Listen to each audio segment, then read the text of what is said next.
Hi, I'm Samari, and welcome to Say It Out Loud, the Yellow Bench series, official episode 1.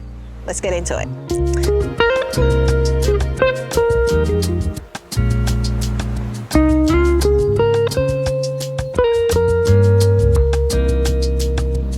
So today we're going to be talking about happiness, everything that entails happiness, what makes you happy, what makes you not happy, what are the things that you attach your happiness to, who are the people that make you happy, are you the person that attaches your happiness to materialism or, reality or nothing at all, like you're just not happy.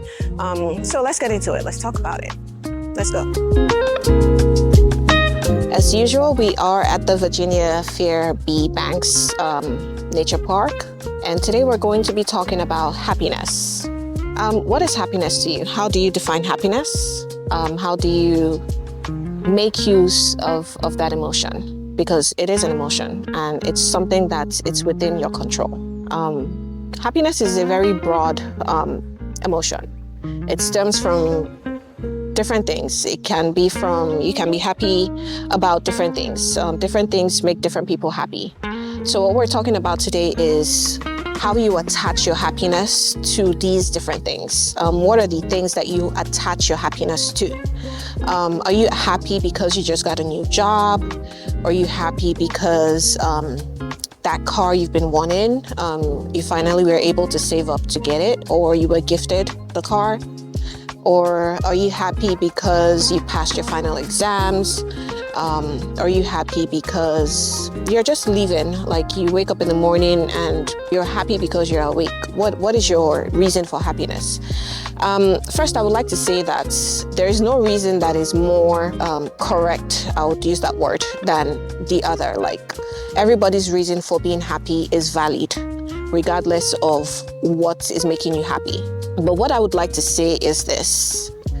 A lot of us attach happiness to material things. We're always in pursuit of these material things, and we call it happiness. So we say we're in pursuit of happiness, and then we attach this happiness to, the house that you want to build, or the car you want to buy, or this six-figure job that you are so desperately wanting. And then if you don't get it, if you don't feel fulfilled, you don't feel like you should be happy because you didn't get what you wanted. But I feel like that's the point where we need to pivot. We need to reorientate our mindsets to understanding that happiness is a state of mind, and it should be a constant thing because it's a choice. It's something that you have to choose to constantly feel every day. If you attach your happiness to the constants in your life as opposed to the probabilities, then you would find that you are more happy. You feel that emotion more as opposed to when you attach it to materialistic things. For example, you attach your happiness to your family, you attach your happiness to yourself. Like, well, what about yourself makes you happy? You wake up in the morning, you should be happy because of that. You eat, just like we need to start attaching happiness to like the basic needs of life, like the basic necessities, because there's so many things out there that are designed to not make us happy. So we always have to choose to be in that state of mind. And in choosing to be in that state of mind, you start to see the good. Like there's this saying that not everything is good, but you can choose to see the good in everything. So it's like I said, it's a state of mind. So the moment you start to see that life is in different perspectives, and you start to choose the perspective in which you want to view life through, you would find out that things, are not as it seems. Like it's not all just bad out there. There's good, and if you focus your energy on the good as opposed to focusing it on the bad, then you would find happiness. You would see that the happiness has always been. It's there. It's just for you to realize that it's a choice that you have to be conscious about. It's a choice that you have to be willing to experience on a daily basis. So I have a few quotes on happiness that I would just like us to run through. There's this one that says, happiness shared is happiness doubled. So basically, it's good to share your happiness. Whatever it is that makes you happy, share it. It's your birthday today. Congratulations. That's a reason to be happy. It's a reason for you. I know a lot of people that, they don't celebrate their birthdays, and that's fine, but it doesn't mean that they are not happy on that day. Like, you should find the little things that make you happy. There's another one that says true happiness can be found in the tiniest of things, which, like I just explained, happiness should not be attached to, this unforeseen thing that you are hoping for in the future. It should be something that you choose to experience in the now. And then the one to come is by faith and not you attaching your happiness to it, because at the end of the day, even if that thing doesn't come to pass, are you going to say you are not going to be happy? No, because you always still have to be grateful. So with gratitude comes happiness. If you are grateful for the little things, then you will be happy. There's no way. So there's another one that says choose life, choose happiness, and make someone smile. So waking up every day is you choosing life. Realizing and being grateful for that is you choosing happiness. And walking down the road and just saying good morning to somebody is you putting a smile on somebody's face. And that's you sharing your happy energy to make someone else happy. And in turn, you will be happy doing that. You can try it. Like, there's a lot of happiness that comes with charitability and doing just being there for other people, like allowing people to see value in you. There's a lot of happiness in that. The happiest people don't have the best of everything. They make the best of everything. So, like I said, it doesn't like, I know there's this saying that, it's better to cry in a Ferrari than to cry in a downfall. I mean, yes, we all want to be wealthy, but that's not what we're talking about today. Like, wealth is another different emotion entirely. Like, we'll talk about that. We're focusing now on happiness. And if getting that Ferrari is going to make you happy, I mean, why not? It will come to you.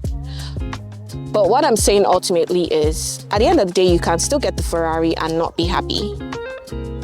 You can get the multi-million-dollar contracts and still not be happy. You can have all the material. You can have $1 billion in your account right now, and you still don't feel fulfilled, because happiness comes from being fulfilled, being you in your most authentic way. So if you are lacking in any of those, then you're still pursuing, that thing that you feel like needs to be attained for you to be your optimum self. It says happiness is a journey and not a destination. And that's basically what we just explained earlier. Like, it's something that should be a constant. It should constantly go with you, and not something that should be attained, because you have set up a plan to, do this and that, and until then you would achieve the happiness or the fulfillment you feel like, you need. But at the end of the day, like, all you need is your confidence, it's your self-assurance, your self-awareness, your self-consciousness. Once you start operating in that level of understanding, then you figure that all those things are within reach. It's not something that it's a novel or some remote thoughts or concept. They're all within reach. You just have to be in the right frame of mind for you to achieve that level. Just don't let silly things steal your happiness. What I consider silly is something that somebody else considers serious. So at the end of the day, it's just knowing who you are and knowing, the things that allow you to be your authentic self 101%. So the moment you are able to know who you are, the things that are like fickle don't bother you. Like, pettiness doesn't affect you, because it's not going to affect your emotion. Like someone else just being silly around you and just doing silly things would not affect or shift your perspective or your mindset or your emotion, because you are firmly rooted in your person and you are not going to change that because somebody is being silly. So I always tell people that I'm not going to allow your presence or your actions determine mine, because I know who I am and I know what I want. So whatever it is you choose to do, I choose to let it affect me or not. It's my choice. So in affirming that, there's very little, or I mean, don't get me wrong, like I still get like offended, but I know the things that offend me. I know the things that would shift my emotion. And I know when to walk away. So it's just like I said, ultimately knowing who you are and recognizing these things for what they are. I hope you choose happiness. I pray you find things that constantly make you happy, be it family, be it yourself, just by looking in the mirror and seeing that, you know, the girl that was yesterday is not the same girl that is today because she has evolved. Or the man that, you know, was struggling yesterday is not the man today, because we know that the struggle doesn't last. Like, we're not going to be running on survival mode. We're going to be thriving sooner rather than later. So choose happiness, choose to be happy regardless of the situation, regardless of the time, regardless of the where, when, and how. Just choose happiness and watch the world be happy with you. Thank you for watching, and I hope to see you guys next time. This is Samari, and Say It Out Loud, the Yellow Bench series. Bye for now.